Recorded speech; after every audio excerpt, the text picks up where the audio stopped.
Le 23 septembre 1998, trois frères décollent de l'aéroport de Lyon-Bron à bord d'un Cessna Citation privé pour un vol de routine vers Nice.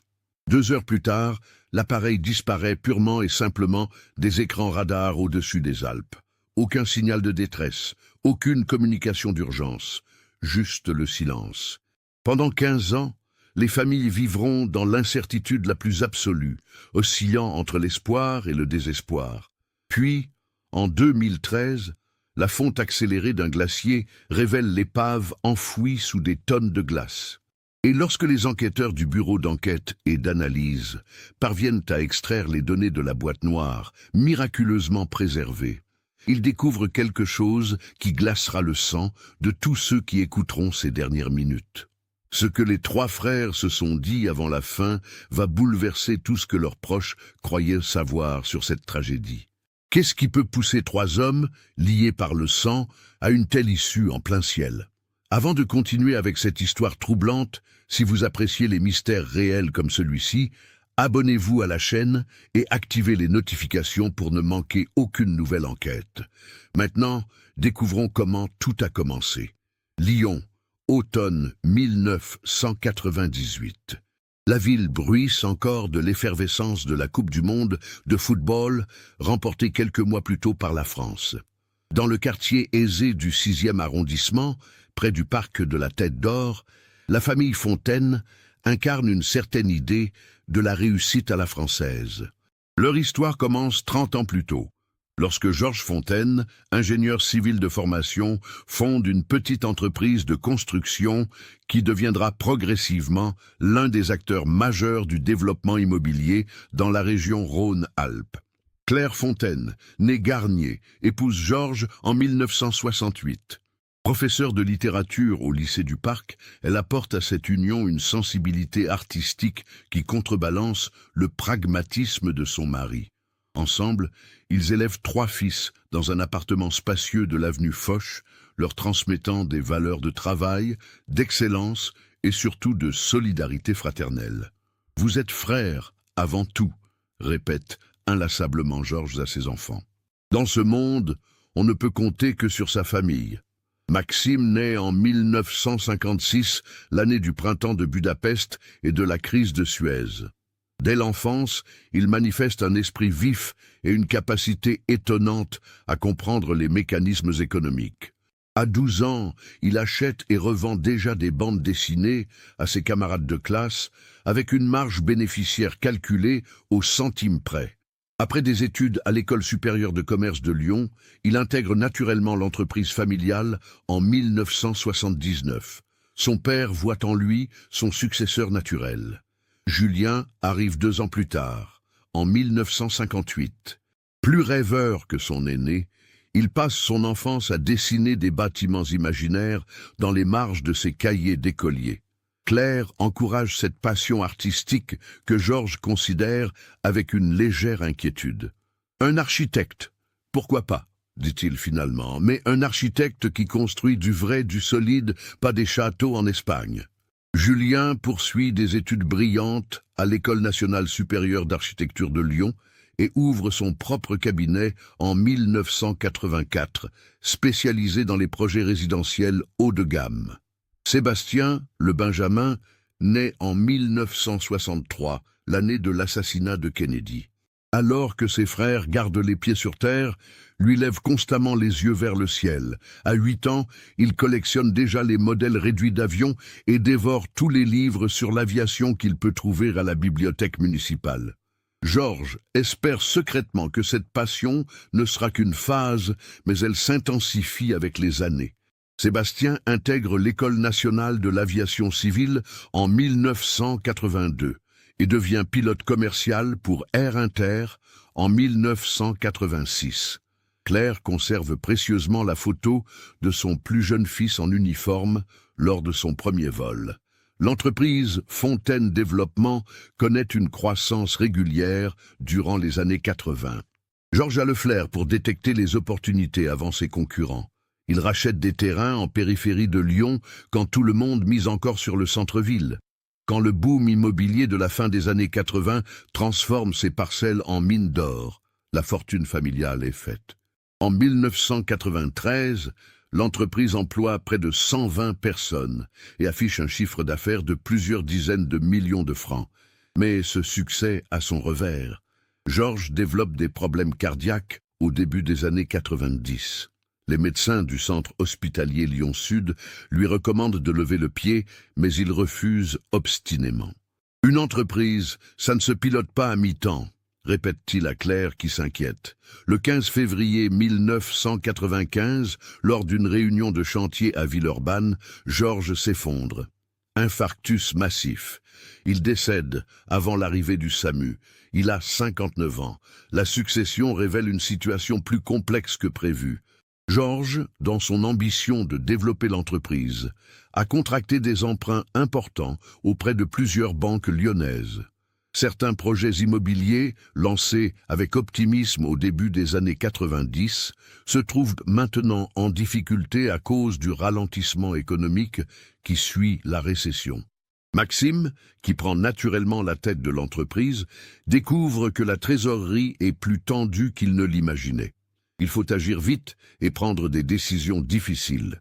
C'est à ce moment-là que les relations entre les trois frères commencent imperceptiblement à changer. Maxime, pragmatique et parfois brutal dans ses choix, décide d'abandonner certains projets pour se concentrer sur les plus rentables. Julien, dont le cabinet travaille régulièrement avec l'entreprise familiale, se retrouve privé de plusieurs contrats juteux. Il le prend mal. « Papa n'aurait jamais fait ça », lance-t-il lors d'un dîner familial tendu. Maxime réplique sèchement. « Papa est mort précisément parce qu'il ne savait pas dire non. » Sébastien, lui, observe ces tensions avec malaise. Son métier de pilote le tient éloigné de Lyon plusieurs jours par semaine. Quand il rentre, il trouve sa mère de plus en plus inquiète, tiraillée entre ses trois fils qu'elle sent s'éloigner. « Vous vous souvenez de ce que votre père vous disait ?» leur rappelle-t-elle sans cesse. Mais les mots de Georges semblent appartenir à une autre époque. En 1996, Maxime prend une décision qui achève de fracturer la famille. Pour sauver l'entreprise, il accepte l'offre d'un investisseur parisien, Henri Valentin, qui propose d'injecter des capitaux frais en échange de 40% des parts. Julien et Sébastien, qui possèdent chacun 15% hérités de leur père, ne sont consultés qu'après coup. « Tu nous traites comme des actionnaires mineurs », fulmine Julien. « C'est exactement ce que vous êtes », rétorque Maxime. Durant l'été 1998, la situation se complique encore. Des rumeurs circulent dans le milieu immobilier lyonnais concernant un projet majeur à Nice, la construction d'un complexe résidentiel de luxe près de la promenade des Anglais. Le projet, d'une valeur de plusieurs centaines de millions de francs, représente une opportunité unique. Mais Fontaine Développement n'est pas la seule entreprise sur les rangs. Henri Valentin fait pression sur Maxime pour qu'il obtienne ce contrat coûte que coûte. C'est notre chance de passer à la dimension supérieure, insiste l'investisseur lors de leur réunion dans les bureaux parisiens. Maxime travaille d'arrache-pied sur le dossier. Il sollicite Julien pour concevoir des plans architecturaux spectaculaires qui impressionneront les décideurs niçois. Julien accepte, mais leur collaboration est tendue, marquée par des désaccords constants sur la vision du projet. « Tu penses comme un comptable, pas comme un créateur ?» l'accuse Julien. « Et toi, tu vis dans un monde de rêves qui coûte une fortune », riposte Maxime. Le 20 septembre 1998, Maxime apprend que la présentation finale devant le comité de sélection niçois aura lieu le 25 septembre. 3 jours pour peaufiner le dossier et convaincre. Il décide d'y aller en personne, accompagné de Julien. Au dernier moment, Sébastien propose de les emmener dans son Cessna Citation. Pilote expérimenté, il vient d'obtenir sa qualification sur ce type d'appareil. « Ça nous fera économiser du temps et de l'argent », argumente-t-il. « Et puis, ça nous donnera l'occasion de parler tranquillement tous les trois. » Claire sent un malaise indéfinissable quand ses 3 fils lui annoncent leur départ lors du dîner du 22 septembre. Ils ne se sont pas retrouvés seuls tous les 3 depuis des mois. « Faites attention », leur dit-elle simplement, serrant chacun dans ses bras un peu plus longtemps que d'habitude.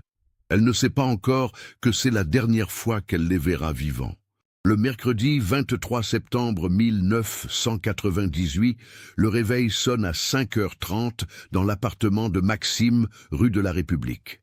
Il n'a pratiquement pas dormi, repassant mentalement les arguments de sa présentation. Les chiffres, les projections, les rendements attendus, tout doit être parfait. Henri Valentin l'a appelé la veille au soir pour lui rappeler l'importance cruciale de ce contrat. Si on rate ça, on aura l'air de quoi devant nos banquiers? À 6h15, Maxime retrouve Julien au café habituel, près de la gare de Perrache. Son frère a une mine défaite, des cernes profonds sous les yeux. « Tu n'as pas dormi non plus ?» demande Maxime. Julien hausse les épaules en avalant son espresso. « J'ai retravaillé les élévations jusqu'à 3h du matin. Tu voulais du spectaculaire, tu vas en avoir. » Le ton est sec. Même un café matinal ne suffit pas à détendre l'atmosphère. Sébastien les attend à l'aéroport de Lyon-Bron à 7h. 7. Le petit aérodrome, situé à l'est de la ville, dessert principalement l'aviation d'affaires et les vols privés. Le Cessna Citation qu'il a loué pour la journée brille sous les premières lueurs du soleil d'automne. Magnifique machine, commande Sébastien en effectuant sa vérification pré-vol. 8 places, vitesse de croisière de 740 km/h. On sera à Nice en moins d'1 heure. Un employé de l'aéroport, Maurice Garnier, mécanicien depuis 25 ans, observe les 3 hommes charger leurs mallettes dans l'appareil. Il témoignera plus tard aux enquêteurs. Ils avaient l'air tendus. Le plus grand, celui qui avait l'air d'être le patron, ne parlait presque pas. Les 2 autres échangeaient quelques mots, mais on sentait que l'ambiance n'était pas au beau fixe. Je me souviens m'être dit que c'était dommage de partir en voyage avec des têtes d'enterrement. Le plan de vol déposé par Sébastien prévoit un trajet direct Lyon-Nice, avec une altitude de croisière de 9000 mètres et une durée estimée de 55 minutes. Les conditions météorologiques sont excellentes. Ciel dégagé, visibilité maximale, vent faible. Aucun élément ne laisse présager le moindre problème. À 7h32 précise, le Citation obtient l'autorisation de décollage. Valérie Arnaud, contrôleuse aérienne de service ce matin-là au centre de contrôle régional de Lyon, se souvient parfaitement de ce vol. J'ai établi le contact radio avec le pilote juste après le décollage. Voix calme, professionnelle. Tout était normal. Il a confirmé sa route vers Nice, altitude demandée, fréquence suivante, procédure standard. Le Citation grimpe rapidement et met le cap au sud-sud-est, vers les contreforts des Alpes. Pendant les 15 premières minutes, tout se déroule conformément au plan. L'appareil survole la vallée du Rhône, passant au-dessus de Valence puis de Montélimar. À l'intérieur du cockpit, Sébastien pilote avec l'aisance d'un professionnel ayant plus de 3000 heures de vol à son actif. Maxime et Julien, installés dans la cabine passager, travaillent sur leurs documents, échangeant occasionnellement quelques mots techniques sur la présentation. À 8h12, le Citation entre dans l'espace aérien alpin, approchant de la région des Hautes-Alpes. Sébastien contacte le centre de contrôle de Marseille pour annoncer sa progression. Marseille contrôle. Ici, Citation Charlie Foxtrot. Bravo Alpha Charlie, niveau de vol 290. Route vers Nice, conditions parfaites. La contrôleuse confirme la réception et souhaite un bon vol. C'est la dernière communication radio enregistrée. À 8h23, l'écho-radar du Citation disparaît des écrans du centre de contrôle de Marseille. Pas de façon brutale, comme ce serait le cas lors d'une explosion. L'appareil semble plutôt descendre rapidement hors de la couverture radar, comme s'il plongeait volontairement vers des altitudes inférieures. La contrôleuse, Sylvie Maréchal, tente immédiatement d'établir le contact. Citation Charlie Foxtrot, bravo Alpha Charlie. Marseille contrôle, me recevez-vous? Silence. Elle répète l'appel, augmente la puissance, essaie les fréquences d'urgence. Rien. Le protocole d'urgence est activé à 8h27. Le centre de coordination de sauvetage de Marseille est alerté. La dernière position connue du Citation est enregistrée. environ 15 kilomètres au sud de Gap, dans une zone montagneuse particulièrement difficile d'accès. L'hypothèse d'un accident en montagne s'impose immédiatement. À 8h45, les premiers hélicoptères de la sécurité civile décollent de la base de Gap. Le peloton de gendarmerie de haute montagne de Chamonix est également mobilisé. On entre dans une course contre la montre. Dans ce type d'accident, les premières heures sont cruciales. S'il y a des survivants, ils pourraient souffrir d'hypothermie rapidement à cette altitude. Claire Fontaine reçoit l'appel à 9h30. La voix au téléphone, celle d'un officier de la gendarmerie, est à la fois ferme et compatissante. « Madame Fontaine, je dois vous informer qu'un appareil dans lequel se trouvaient vos fils a disparu des radars ce matin au-dessus des Alpes. Nous avons déclenché des recherches immédiates. » Claire sent ses jambes se dérober. Elle s'accroche au dossier d'une chaise. « Disparu ? Qu'est-ce que ça veut dire, disparu ?» L'officier ne peut pas en dire plus pour le moment. Les recherches se poursuivent tout au long de la journée du 23 septembre. 4 hélicoptères sillonnent la zone, scrutant chaque vallée, chaque crête, chaque glacier. Les gendarmes de haute montagne, équipés pour intervenir dans les conditions les plus extrêmes, se tiennent prêts. Mais l'immensité du territoire à couvrir est décourageante. La zone de recherche s'étend sur plus de 200 km² de terrain alpin, avec des altitudes variant de 1000 à plus de 3000 mètres. Le soir tombe sans qu'aucune trace de l'appareil n'ait été trouvée. Les recherches sont suspendues à la nuit tombée et reprennent à l'aube du 24 septembre. Claire passe cette première nuit entourée de quelques proches, incapable de fermer l'œil. Elle fixe le téléphone, attendant des nouvelles, n'importe quelle nouvelle. Durant 5 jours, les recherches mobilisent des moyens considérables. Des avions équipés de détecteurs thermiques survolent la zone, cherchant la signature calorifique des débris encore chauds ou des éventuels survivants. Des équipes au sol ratissent les secteurs les plus accessibles. On interroge les bergers, les gardiens de refuge, tous ceux qui auraient pu voir ou entendre quelque chose ce matin-là. Personne n'a rien remarqué d'inhabituel. Le capitaine Laurent Mercier, enquêteur du bureau d'enquête et d'analyse pour la sécurité de l'aviation civile, prend en charge l'investigation technique. Homme méthodique d'une 50aine d'années, il a participé à l'enquête sur plusieurs accidents aériens majeurs. Dans ce type de disparition sans témoin, sans débris visibles, nous devons envisager plusieurs hypothèses, explique-t-il lors de la conférence de presse du 28 septembre. Collision avec le relief dans une zone difficilement accessible, enfouissement dans une crevasse glaciaire, ou même, bien que cela soit moins probable, problème technique ayant conduit à un atterrissage d'urgence dans un lieu isolé. Cette dernière hypothèse, aussi ténue soit-elle, devient le fil d'espoir auquel Claire et les familles des 3 frères s'accrochent. Peut-être sont-ils quelque part, blessés mais vivants, attendant les secours. Mais au fur et à mesure que les jours passent, cette possibilité s'amenuise. Le 28 septembre, les températures dans les Alpes descendent brutalement. Les premières neiges de l'automne tombent sur les sommets. Les conditions de recherche deviennent extrêmement difficiles. Le 15 octobre, après 3 semaines de recherche intensive sans résultat, le Centre de coordination de sauvetage décide de réduire progressivement les moyens déployés. Une décision déchirante mais inévitable face à l'immensité du terrain et aux conditions météorologiques de plus en plus défavorables. Les recherches ne sont pas officiellement abandonnées mais passent à un niveau de surveillance passive. Si quelqu'un découvre quelque chose, on interviendra.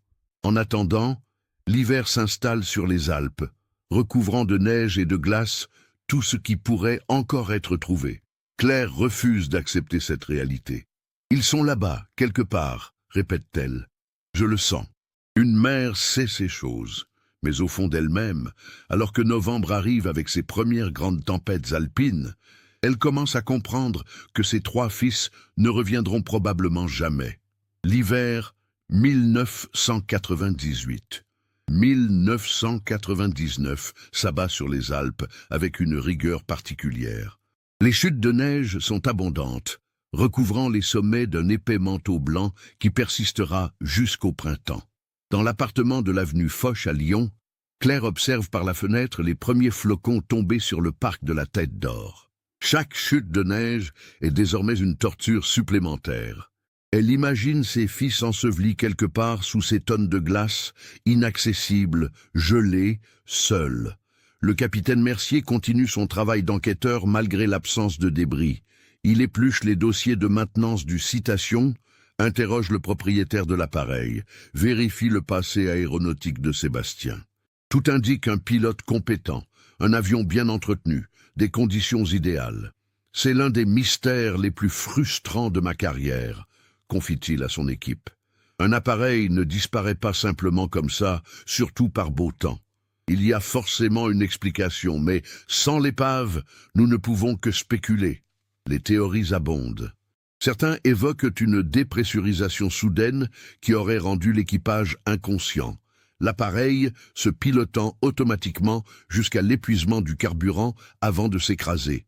D'autres mentionnent la possibilité d'un incendie à bord, peu visible de l'extérieur, mais suffisamment grave pour contraindre Sébastien à tenter un atterrissage d'urgence dans une vallée isolée. Les plus imaginatifs parlent même de détournement, bien que cette hypothèse soit rapidement écartée par les enquêteurs. En janvier 1999, une cérémonie commémorative est organisée à l'église Saint-Potin de Lyon. L'édifice néo-gothique, l'un des plus grands de la ville, accueille près de 500 personnes. Collègues, amis, partenaires commerciaux, tous sont venus rendre hommage aux trois frères Fontaine.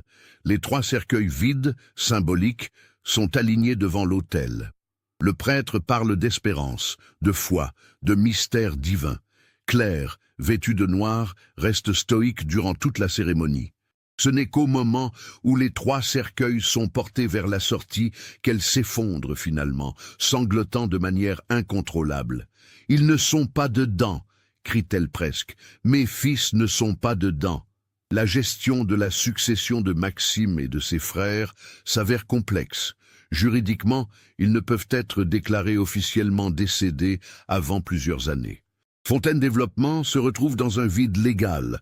Henri Valentin, l'investisseur parisien, tente de prendre les commandes, mais Claire, qui hérite temporairement des parts de ses fils, s'y oppose farouchement. « Cette entreprise appartenait à mon mari, puis à mes fils. Je ne la laisserai pas partir. » Elle nomme un directeur général intérimaire, ancien collaborateur de confiance de Georges, qui assure la continuité de l'activité. Le projet de Nice, celui qui devait transformer l'entreprise, est attribué à un concurrent. Personne de Fontaine Développement ne s'est présenté à la réunion du 25 septembre. Le dossier si minutieusement préparé par Maxime et Julien, ces plans architecturaux sur lesquels ils avaient tant travaillé, reposent désormais dans un carton au siège de l'entreprise. Témoignage inutile d'ambition contrariée. Au fil des mois, Claire développe une routine étrange. Chaque dimanche, elle se rend dans les Hautes-Alpes, louant une voiture pour parcourir les routes de montagne, scrutant les vallées, interrogeant les habitants. « Avez-vous vu quelque chose ? Avez-vous entendu parler d'un avion ?» Les gens la regardent avec pitié. Certains la reconnaissent, cette mère dont l'histoire a fait les gros titres. On lui offre du café, des mots de réconfort, mais personne n'a rien de concret à lui dire. En 2001, 3 ans après la disparition, les corps peuvent légalement être déclarés décédés. La procédure, froide et administrative, achève de briser quelque chose en clair. Comment peut-on déclarer quelqu'un mort sans corps, sans preuve ? Proteste-t-elle auprès de son avocat. « C'est la loi, Madame Fontaine, répond-il doucement. Il faut que vous puissiez tourner la page, reconstruire votre vie. Mais tourner la page est impossible. Claire se replie progressivement sur elle-même. Elle prend sa retraite anticipée de l'enseignement en 2002, incapable de se concentrer sur ses cours. Ses anciens collègues du lycée du Parc s'inquiètent. Elle refuse leurs invitations, leurs tentatives de l'aider. L'appartement de l'avenue Foch, autrefois si vivant, devient une sorte de sanctuaire figé dans le temps. Les chambres des garçons restent exactement comme ils les ont laissées. En 2005, Henri Valentin parvient finalement à racheter les parts de Fontaine Développement. Claire accepte, épuisée par des années de bataille juridique. L'entreprise change de nom, devient Valentin Immobilier. Les bureaux déménagent à Paris. C'est comme si Georges, Maxime, Julien et Sébastien n'avaient jamais existé. Seules quelques plaques commémoratives sur certains bâtiments lyonnais témoignent encore du nom Fontaine. Durant toutes ces années, le capitaine Mercier n'abandonne jamais complètement le dossier. Il fait partie de ces enquêteurs pour qui un mystère non résolu est une épine permanente. Régulièrement, il contacte les autorités alpines, demande si de nouveaux éléments sont apparus. À chaque printemps, quand la fonte des neiges révèle parfois des objets disparus durant l'hiver, il espère un coup de téléphone. Mais les années passent sans nouvelles. 2006, 2007, 2008. Le dossier du Citation Charlie Foxtrot, Bravo Alpha, Charlie reste ouvert, mais classé dans les non résolus. En 2010, Claire reçoit la visite d'Émilie Garnier, la fille de Maurice, le mécanicien de l'aéroport, qui avait vu les trois frères le matin du départ. Maurice est décédé quelques mois plus tôt d'un cancer, et avant de mourir, il a confié quelque chose à sa fille. « Mon père voulait que vous sachiez quelque chose, » dit Émilie, mal à l'aise. Le matin où vos fils sont partis, il a entendu une conversation. Ils ne l'ont pas vu. Il était de l'autre côté de l'appareil, en train de vérifier quelque chose. Les deux plus jeunes parlaient. L'un disait à l'autre « Il faut que tu lui dises la vérité avant qu'on arrive à Nice. » L'autre a répondu « Je ne peux pas maintenant, peut-être dans l'avion. » Ah, cette révélation trouble Claire profondément. Quelle vérité? Entre qui? Elle contacte le capitaine Mercier qui note cette information. C'est intéressant, Madame Fontaine, mais sans contexte, difficile d'en tirer des conclusions. Cela pourrait concerner n'importe quel sujet professionnel ou personnel. Pourtant, quelque chose dans ces mots résonne étrangement. Une vérité qui devait être dite dans un avion, avant d'arriver à destination. Les années 2010 voient une accélération du réchauffement climatique. Les glaciers alpins reculent à un rythme alarmant. Des organismes scientifiques documentent cette fonte accélérée, publiant des rapports inquiétants sur l'avenir des Alpes. Ce qui met des siècles à se former peut disparaître en quelques décennies, et ce qui était enfoui depuis longtemps commence parfois à réapparaître. En août 2012, un alpiniste amateur découvre dans le massif du Mont Blanc les restes d'un avion de la Seconde Guerre mondiale, parfaitement conservé par la glace durant près de 70 ans. L'événement fait les gros titres. On parle de glacier archive, de mémoire gelée, qui livre progressivement ses secrets. Claire lit ces articles avec une attention obsessionnelle. Si un avion peut rester caché pendant 70 ans, 15 ans ne sont rien. Ses fils sont là-bas, quelque part, elle le sait. Le matin du 12 juillet 2013 s'annonce magnifique dans les Hautes-Alpes. Thomas Roche, guide de haute montagne de 38 ans basé à Briançon, conduit un groupe de 4 alpinistes expérimentés pour une ascension du pic de Bure, un sommet de 2836 mètres, situé dans le massif du Dévoluy. C'est une sortie classique, une montagne qu'il a grimpée des dizaines de fois depuis qu'il a commencé son métier il y a 15 ans. La chaleur de cet été 2013 est exceptionnelle. Les relevés météorologiques indiquent des températures supérieures de 3 à 4 degrés aux moyennes saisonnières. Dans les Alpes, cette anomalie a des conséquences spectaculaires. Les glaciers fondent à une vitesse jamais observée. Des cascades glaciaires qui existaient depuis des décennies s'effondrent. Des parois rocheuses, maintenues par le permafrost, deviennent instables. Les guides comme Thomas adaptent constamment leurs itinéraires, trouvant chaque été des paysages transformés. Le groupe débute l'ascension à 6 heures du matin depuis le refuge du pic de Bure. L'objectif est d'atteindre le sommet vers 10 heures avant que la chaleur ne rende la descente trop inconfortable.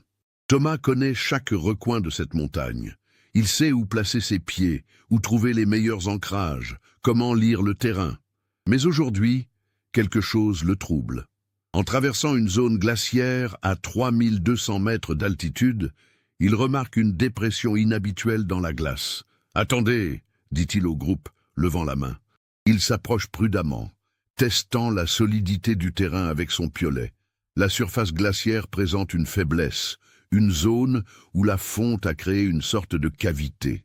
Et au fond de cette cavité, quelque chose brille sous le soleil, quelque chose de métallique. Thomas descend délicatement, sécurisé par une corde que maintiennent les autres membres du groupe. La dépression fait environ 2 mètres de profondeur. En se rapprochant, il comprend qu'il ne s'agit pas d'un simple débris de matériel d'alpinisme abandonné. C'est un fragment de tôle, tordu, déchiré, mais reconnaissable. Tôle d'avion. Il sent son pouls s'accélérer. « Remontez-moi » ordonne-t-il calmement. Une fois en surface, Thomas prend sa radio et contacte le peloton de gendarmerie de haute montagne. Thomas Roche à l'appel. Je suis sur la face nord du pic de Bure, altitude environ 3200 mètres. Je viens de découvrir ce qui semble être des débris d'avion enfouis dans le glacier. Je répète, débris d'avion. La voix qui répond, celle du lieutenant Bernard Arnault, devient immédiatement très attentive. Bien reçu, Thomas. Ne touchez à rien. On monte. Gardez votre position. Les alpinistes attendent. L'excitation initiale fait place à une sorte de malaise. Ils réalisent tous qu'ils ne sont probablement pas en présence d'un simple accident récent. Si ces débris étaient enfouis dans la glace à cette profondeur, c'est que l'accident remonte à plusieurs années, peut-être plusieurs décennies, ce qui signifie qu'il y a potentiellement des corps là-dessous. L'hélicoptère de la gendarmerie arrive 50 minutes plus tard. 3 gendarmes de haute montagne en descendent, équipés pour une intervention technique. Le lieutenant Arnault, que Thomas connaît bien pour avoir collaboré sur plusieurs opérations de secours, dirige l'équipe. « Montre-moi », dit-il simplement. Ils redescendent ensemble dans la dépression glaciaire. Arnault photographie minutieusement les débris, prenant soin de ne rien déplacer. « C'est clairement un avion moderne », constate-t-il. « Regarde les rivets, le type d'alliage. Ce n'est pas un appareil de la guerre, je dirais plutôt années 80, 90. » Il sort son smartphone et consulte une base de données. Aucun avion disparu récemment dans ce secteur. Mais je me souviens vaguement d'une histoire. De retour au refuge, Arnault passe plusieurs coups de téléphone. Les informations remontent rapidement la chaîne hiérarchique. Au centre de coordination de sauvetage de Marseille, un officier consulte les archives. On a un avion disparu en septembre 98 dans ce secteur. Un Cessna Citation avec 3 personnes à bord. Jamais retrouvé. Ça pourrait correspondre. Le capitaine Laurent Mercier, maintenant âgé de 65 ans et à quelques mois de sa retraite, reçoit l'appel dans son bureau du BEA à Paris. 15 ans. Il avait presque abandonné l'idée de résoudre un jour ce mystère. « Je prends le premier avion pour Gap », annonce-t-il. « Sécurisez la zone. Personne ne touche à rien avant mon arrivée. Et trouvez-moi des spécialistes en récupération en milieu glaciaire. » L'opération de récupération débute le 15 juillet. Elle nécessite une logistique complexe. Il faut d'abord élargir l'accès à la zone où se trouvent les débris, ce qui implique de faire fondre ou de découper des sections de glace tout en préservant l'intégrité des éléments de l'épave. Des alpinistes professionnels, des glaciologues et des techniciens du BEA travaillent ensemble dans des conditions extrêmes. Au fur et à mesure que la glace est retirée, l'ampleur de la découverte devient évidente. Ce n'est pas un petit fragment isolé. C'est une section importante de l'appareil, comprenant une partie du fuselage et de l'aile gauche. L'avion s'est manifestement écrasé avec une force considérable, se désintégrant partiellement lors de l'impact avant d'être progressivement englouti par le glacier. La configuration du terrain explique pourquoi il n'a jamais été repéré lors des recherches de 1998. La zone d'impact se trouve dans une combe étroite, invisible depuis les airs et inaccessible par les itinéraires classiques d'alpinisme. Le 18 juillet, les équipes découvrent ce qu'elles redoutaient et espéraient à la fois. Des restes humains. 3 corps, remarquablement préservés par le froid glaciaire, sont extraits avec un respect infini. Le capitaine Mercier, présent sur le site malgré l'altitude et sa condition physique moins optimale qu'autrefois, reste longtemps silencieux face à cette vision. 15 ans à chercher, 15 ans à se demander, et voilà la réponse, terrible et définitive, extraite de la glace comme un témoignage venu d'un autre temps. Mais la découverte la plus extraordinaire survient le 20 juillet. Enfouie dans une section relativement protégée du cockpit, une boîte orange, rectangulaire, émerge de la glace. Mercier la reconnaît immédiatement. La boîte noire, murmure-t-il. Plus précisément, le CVR, Cockpit Voice Recorder, qui enregistre toutes les conversations et les sons dans le cockpit. Je n'y crois pas.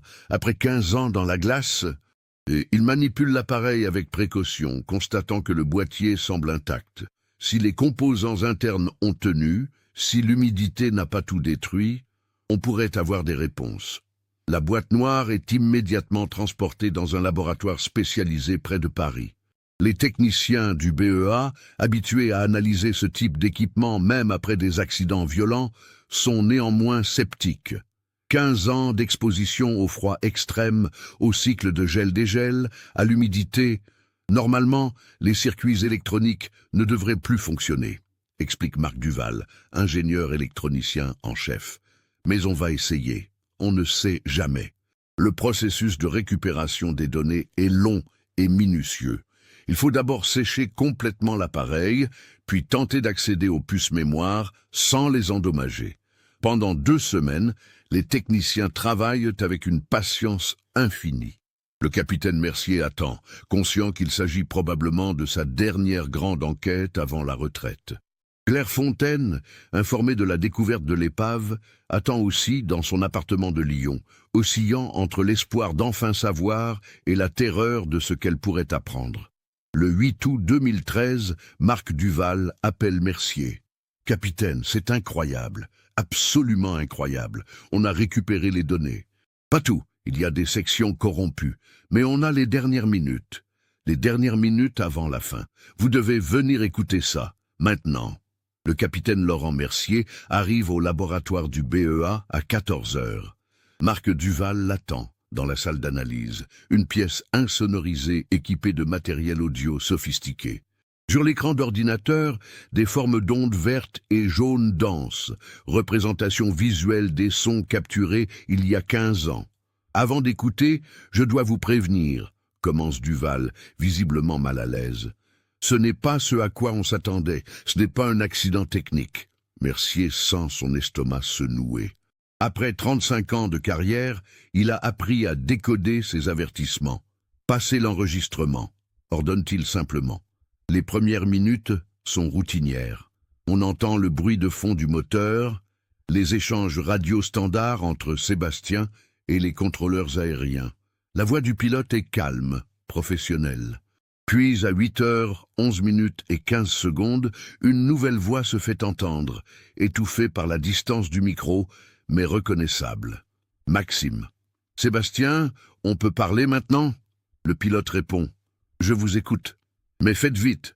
On entre dans la zone montagneuse. » Mercier écoute, absolument concentré.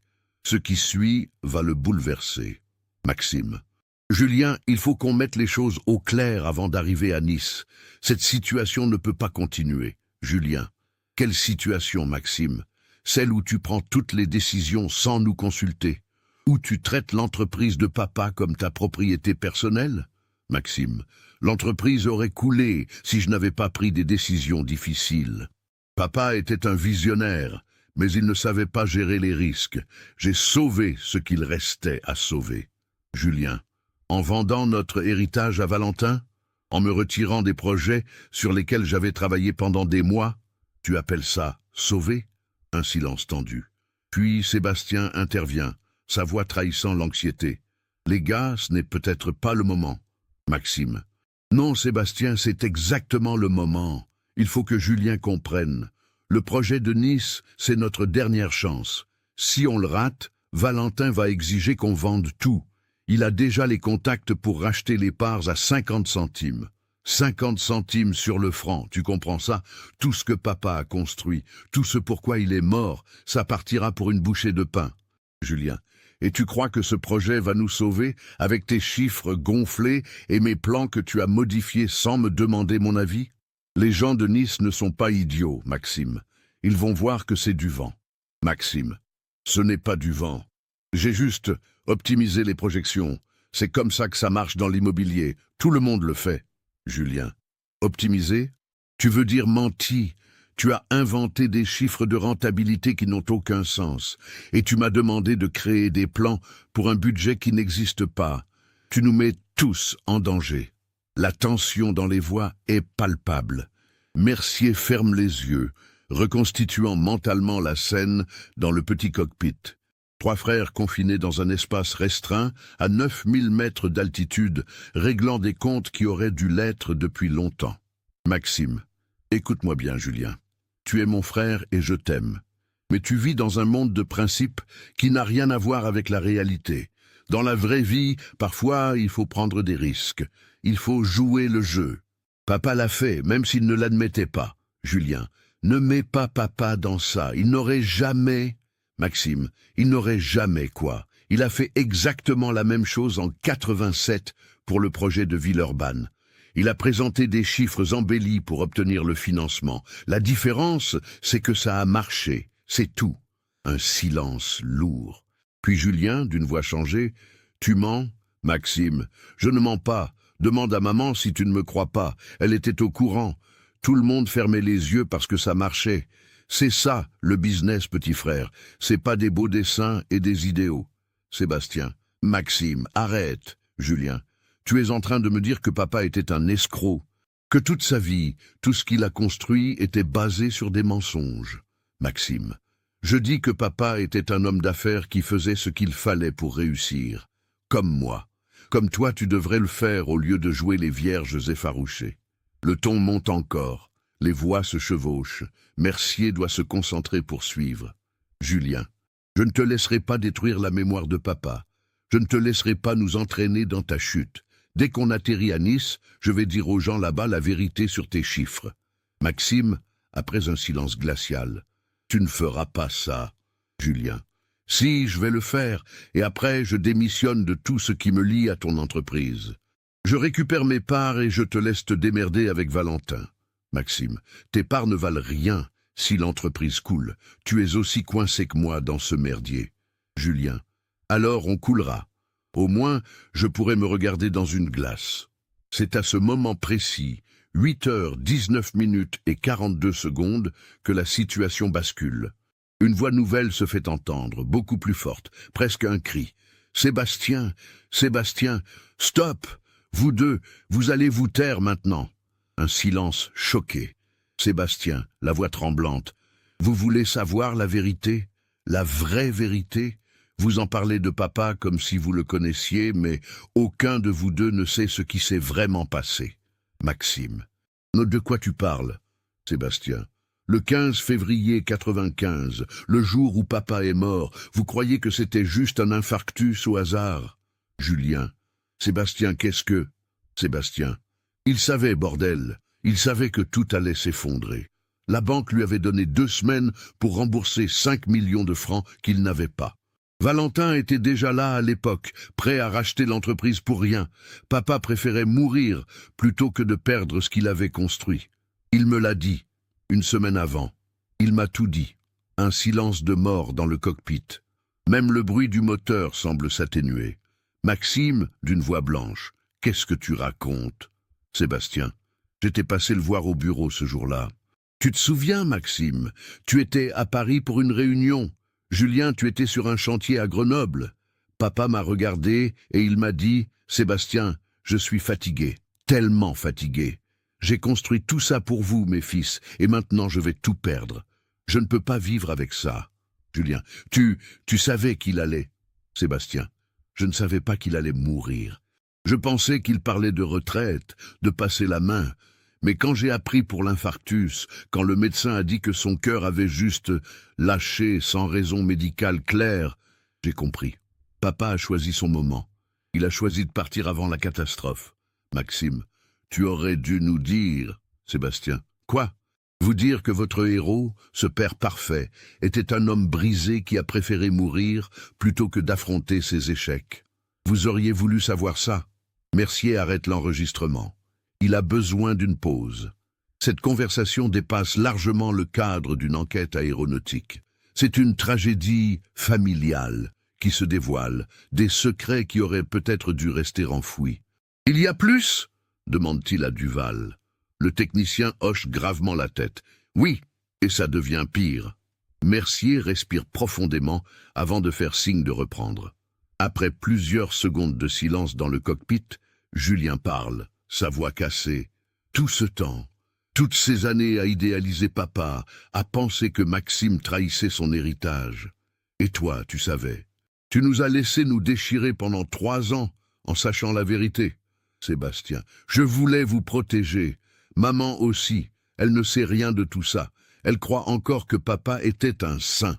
Maxime, et maintenant, qu'est-ce qu'on fait avec ça? Hein? On fait quoi, Julien? On dit la vérité à tout le monde, à maman, aux banques, à Valentin. On arrête de vivre dans ce mensonge. Maxime, tu es fou? Ça va tout détruire, tout. La réputation de papa, l'entreprise, notre nom, tout. Julien, tout est déjà détruit, Maxime. Tu ne vois pas? On est en train de répéter exactement les mêmes erreurs que lui. Toi avec tes chiffres bidons, moi avec mon silence, Sébastien avec ses secrets. On est en train de devenir exactement ce qu'on ne voulait pas être. La tension est à son paroxysme. Mercier entend dans le ton des voix que quelque chose de terrible approche. Maxime, non, non, je refuse. On va à Nice, on présente le dossier, on gagne ce putain de contrat et on s'en sort. C'est ça le plan, et ça ne change pas. Julien, je ne viens pas. Maxime. Quoi, Julien? Je ne viens pas à cette réunion. Sébastien, fais demi-tour. Ramène-nous à Lyon. Je ne participerai pas à cette mascarade. Maxime, tu es sérieux là? Tu vas tout foutre en l'air parce que tu as une crise de conscience. Julien, oui, je suis sérieux, plus sérieux que je ne l'ai jamais été. Sébastien, Julien, on ne peut pas faire demi-tour comme ça. Le plan de vol est déposé, on a déjà contacté Nice approche. Julien, alors pose cet avion quelque part, n'importe où, mais je ne vais pas à Nice.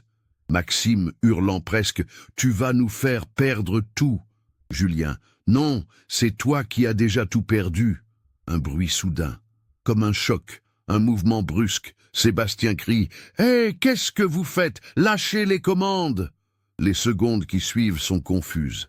Des bruits de lutte, des cris, l'alarme de décrochage qui se déclenche. Sébastien paniqué, « Arrêtez, vous allez nous tuer !» Maxime, « Lâche ce manche !» Julien, « Je ne te laisserai pas !» Puis le bruit change. Le sifflement du vent devient assourdissant. L'alarme de décrochage hurle. Sébastien, « Non, non, non, putain, remontez le nez !» 1 seconde, 2 secondes. Le fracas assourdissant de l'impact. Puis plus rien, juste le crépitement de la bande endommagée. Mercier retire lentement son casque audio. Ses mains tremblent légèrement. Duval le regarde, attendant une réaction. « Mon Dieu !» murmure finalement le capitaine. « Ce n'était pas un accident, c'était une altercation qui a dégénéré, » complète Duval. Les frères se sont battus pour le contrôle de l'appareil. Dans la confusion, ils ont provoqué un décrochage. À cette altitude, au-dessus du relief alpin, le pilote n'a pas eu le temps de récupérer. Mercier se lève, fait quelques pas. 15 ans. 15 ans à chercher une explication technique, une panne, un défaut de conception, une erreur de pilotage. Et c'était ça. 3 frères qui se déchiraient tellement qu'ils en sont morts. « Qu'est-ce qu'on fait maintenant ?» demande Duval. « On doit remettre le rapport aux familles. Mais cette conversation, c'est dévastateur. » Mercier reste longtemps silencieux, pesant les implications. « La vérité, dit-il finalement. On leur doit la vérité, aussi terrible soit-elle. » Le 22 août 2013, le capitaine Mercier convoque Claire Fontaine dans les bureaux du BEA à Paris. Il a longuement réfléchi à la manière de lui présenter les découvertes. Comment dire à une mère que ses fils sont morts, non pas à cause d'un accident mécanique, mais à cause de leurs propres démons familiaux? Claire arrive à 14 heures. Elle a 73 ans maintenant, mais paraît bien plus âgée. Les 15 années d'attente l'ont usée. Elle s'assoit face à Mercier, les mains jointes sur ses genoux, le regard à la fois plein d'espoir et de terreur. « Vous avez trouvé, » dit-elle simplement. « Ce n'est pas une question. Oui, Madame Fontaine, nous avons trouvé l'épave, les corps de vos fils et... » Il hésite. « Et la boîte noire. Elle a enregistré les derniers moments dans le cockpit. » Claire se raidit. « Ils ont souffert? » « Non. L'impact a été instantané. Ils n'ont pas souffert physiquement. » Il marque une pause. « Mais il y a des éléments dans cet enregistrement que vous devez connaître. Des éléments difficiles. » Dites-moi tout, j'ai attendu 15 ans, je peux entendre la vérité. Mercier lui explique alors, avec autant de délicatesse que possible, le contenu de la conversation. Les tensions concernant l'entreprise, les accusations croisées, la révélation de Sébastien sur Georges, l'altercation finale. Claire écoute sans l'interrompre, son visage devenant progressivement plus pâle. Quand il termine, elle reste silencieuse durant de longues minutes. « Mon mari », dit-elle finalement d'une voix presque inaudible. « Sébastien avait raison. Georges savait qu'il allait perdre l'entreprise. » Mercier hésite. « Nous avons vérifié auprès des archives bancaires de l'époque. Effectivement, Fontaine Développement traversait une période très difficile, début 1995. Plusieurs créanciers exigeaient des remboursements. La situation était précaire et il ne m'a rien dit. » Claire ferme les yeux. 30 ans de mariage et il est mort en me laissant dans l'ignorance. Il voulait probablement vous protéger. Me protéger? Un rire amer.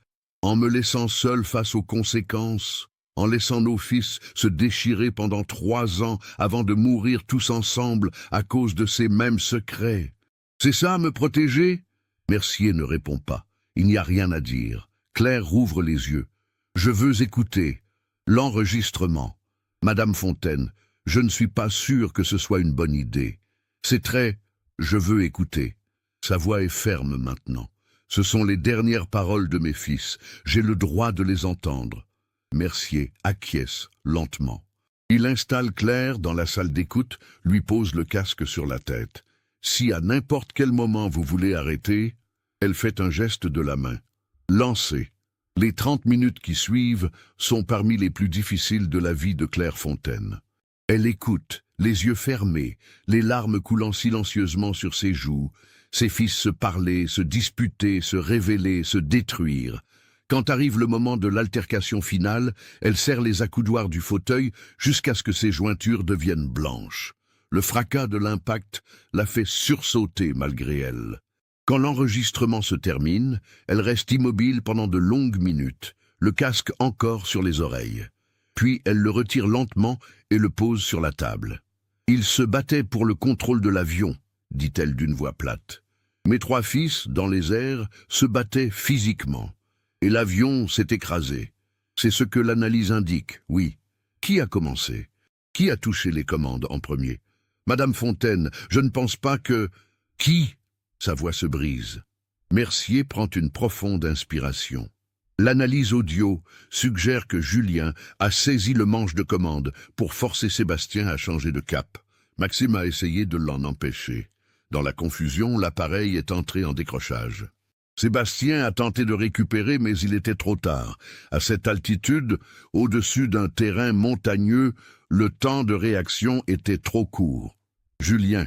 Claire répète le nom comme si elle testait son poids. Mon fils, qui avait toujours été le plus sensible, le plus idéaliste, c'est lui qui a provoqué la catastrophe. Madame Fontaine, il n'était pas seul. Ils étaient 3 dans cette spirale. Les tensions venaient de loin, s'étaient accumulées pendant des années. Aucun d'eux n'est uniquement responsable.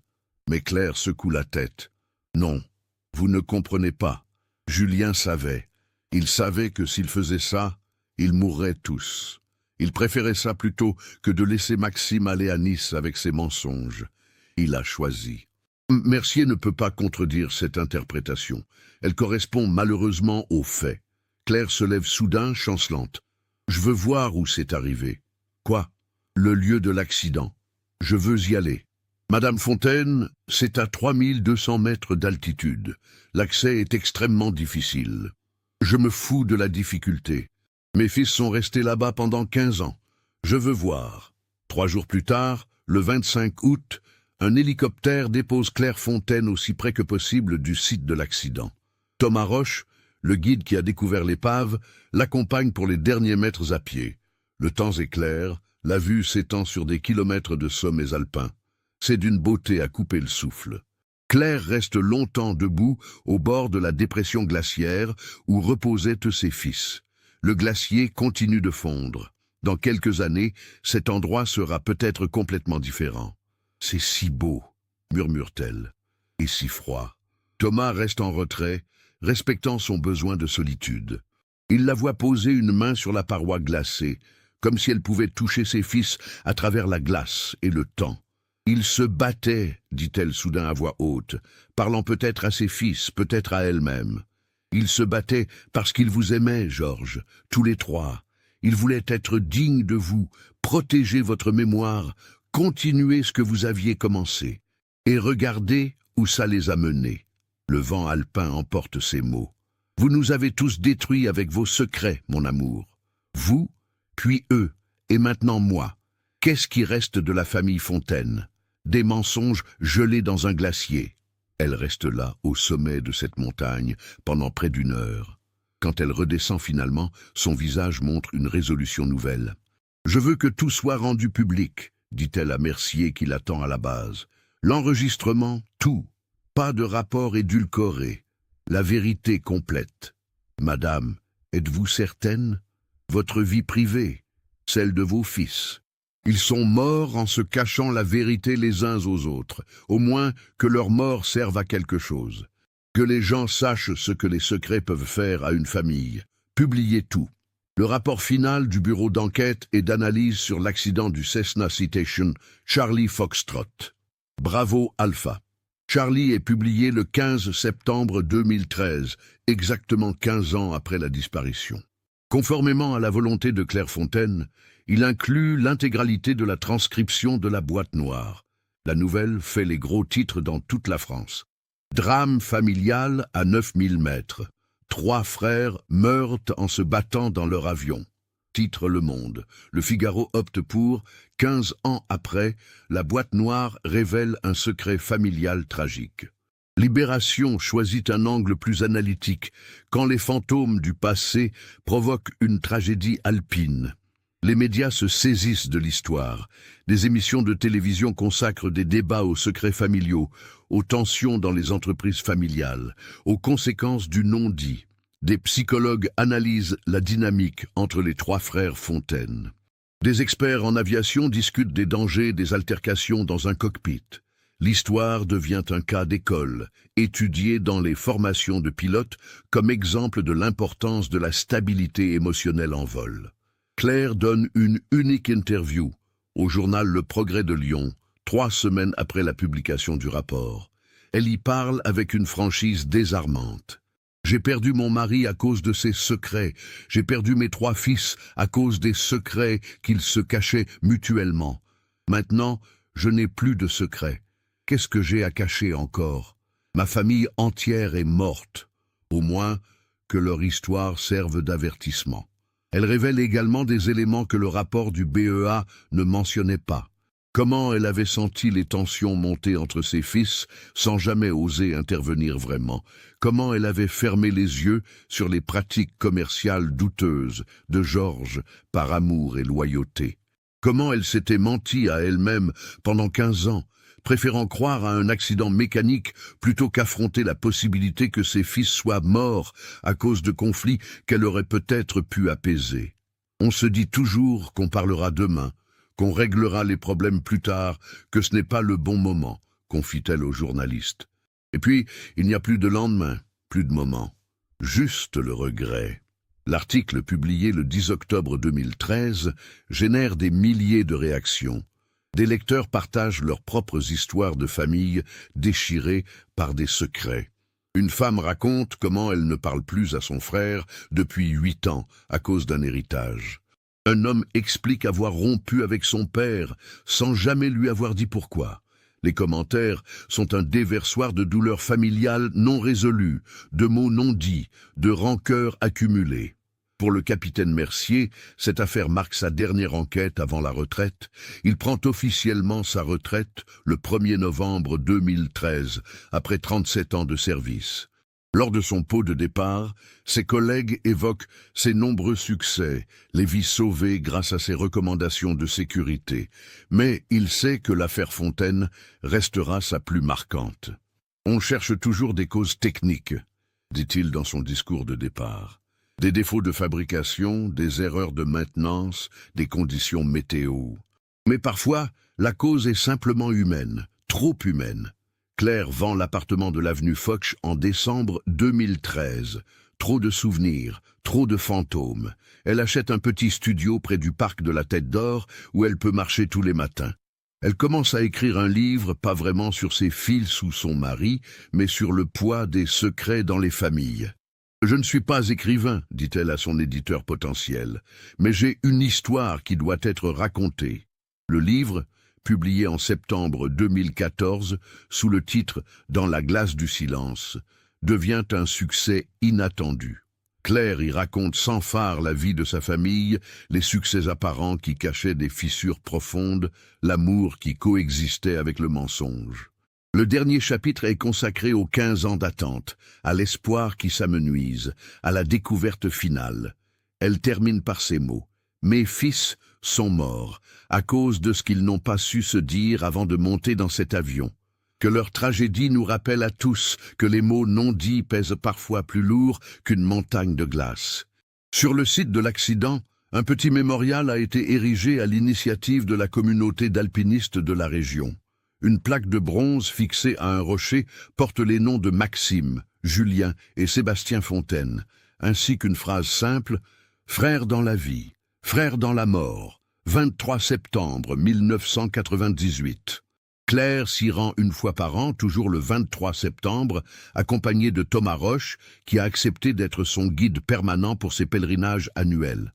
En 2016, lors de l'une de ses visites, Claire confie à Thomas « Vous savez ce qui est étrange? Je ne leur en veux pas, ni à Georges, ni aux garçons. Ils ont fait ce qu'ils pensaient être juste. » C'est ça la vraie tragédie. Ils voulaient tous bien faire, protéger l'héritage familial, préserver la mémoire de Georges. Et c'est justement ça qui les a tués. L'amour mal exprimé, les bonnes intentions mal communiquées. Thomas ne dit rien. Il a appris que parfois, les gens n'ont pas besoin de réponse, juste d'une présence. Le glacier continue de fondre. Chaque année, la zone où reposait l'avion devient un peu plus petite, un peu plus accessible. En 2019, presque rien ne reste de la glace qui a gardé le secret des frères Fontaine pendant 15 ans. Comme si la montagne elle-même avait décidé qu'il était temps de tout révéler. Henri Valentin, l'investisseur qui avait tant pesé sur les décisions de Maxime, a fini par vendre Valentin Immobilier en 2016 à un grand groupe parisien. Il a refusé toutes les demandes d'interview concernant l'affaire Fontaine. Seul un communiqué laconique a été émis par son avocat. Monsieur Valentin présente ses condoléances renouvelées à la famille Fontaine. Il s'agit d'une tragédie privée sur laquelle il ne souhaite pas commenter. Mais des documents révélés lors de la liquidation de l'entreprise montrent qu'effectivement, Valentin était prêt à racheter Fontaine Développement à un prix dérisoire si le contrat de Nice n'était pas obtenu. Maxime n'avait pas menti sur ce point. La pression était réelle, immense, peut-être insoutenable. En 2020, Claire Fontaine publie un second livre. Plus court, presque un essai. Parler avant qu'il ne soit trop tard compile des témoignages de familles qui ont réussi à surmonter leurs conflits grâce au dialogue. « Je ne peux pas ramener mes fils », écrit-elle en préface, « mais peut-être que leur histoire peut empêcher d'autres tragédies. Si un seul père parle à son fils, si un seul frère tend la main à l'autre après avoir lu ces pages, alors leur mort n'aura pas été complètement vaine. » Le livre touche particulièrement les entreprises familiales. Plusieurs associations professionnelles l'utilisent dans leur formation sur la gouvernance familiale. L'histoire des Fontaine devient un cas d'étude sur les dangers du non-dit, sur l'importance de la transparence, sur les conséquences dévastatrices du mélange entre affaires et émotions familiales. Claire décède paisiblement dans son sommeil le 12 mars 2021, à l'âge de 81 ans. Selon ses volontés, elle est incinérée et ses cendres sont dispersées sur le site de l'accident par Thomas Roche. « Je veux être avec eux », avait-elle écrit dans son testament. « Avec Georges, avec mes garçons. Peut-être que là-haut, dans cette montagne pure, on pourra enfin tous se parler vraiment. » Ces deux livres continuent de se vendre régulièrement. Des psychologues les recommandent à leurs patients. Des médiateurs familiaux les citent. L'histoire des trois frères, Fontaine, tragique et terrible, est devenue paradoxalement une source d'enseignement et, pour certains, un catalyseur de réconciliation. Le Cessna Citation, Charlie Foxtrot. Bravo Alpha, Charlie n'existe plus. Les débris, après avoir été minutieusement analysés, ont été recyclés selon les procédures standards. Mais sa boîte noire, elle, est conservée dans les archives du BEA. De temps en temps, des étudiants en sécurité aérienne viennent écouter ces 30 minutes terribles, apprenant non pas sur la mécanique ou l'aérodynamique, mais sur la nature humaine et ses failles. Cette histoire nous montre comment les secrets peuvent s'accumuler dans une famille jusqu'à devenir toxiques, jusqu'à détruire ceux qu'on aime le plus. Les frères Fontaine aimaient leur père, s'aimaient entre eux, voulaient tous protéger l'héritage familial. Mais chacun portait sa part de vérité non dite, et quand ces vérités ont fini par éclater ensemble, confinés dans un petit avion à 9000 mètres d'altitude, il était trop tard. Aviez-vous perçu les signes de cette tragédie annoncée tout au long du récit? Pensez-vous que les choses auraient pu être différentes si Georges avait parlé à sa femme, si Sébastien avait révélé plus tôt ce qu'il savait, si Maxime et Julien avaient communiqué avant de monter dans cet avion? Partagez vos réflexions dans les commentaires. Si cette enquête vous a touché, n'oubliez pas de vous abonner et d'activer les notifications pour découvrir d'autres histoires vraies. Laissez un like si ce récit vous a marqué et partagez-le avec quelqu'un qui pourrait être intéressé par ces questions de secrets familiaux et de communication. Parfois, les mots qu'on ne prononce pas pèsent plus lourd que tout le reste.